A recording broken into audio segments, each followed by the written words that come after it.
trabaho madali. Wala kang karapatang maliitin yung trabaho ng iba. Yung iba sasabihin, gwardiya lang naman yan, rider lang naman yan, construction worker lang naman yan, gasoline boy lang naman yan, fast food crew worker lang naman yan.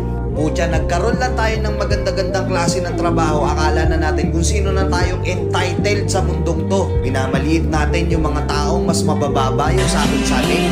Pagkakaalam ko kasi, wala kang karapatang maliitin o matahin yung trabaho ng iba hanggat nagtatrabaho sila ng marangal. Walang trabahong madali. Lahat nagdadaan sa hirap. Lahat nagsasakripisyo.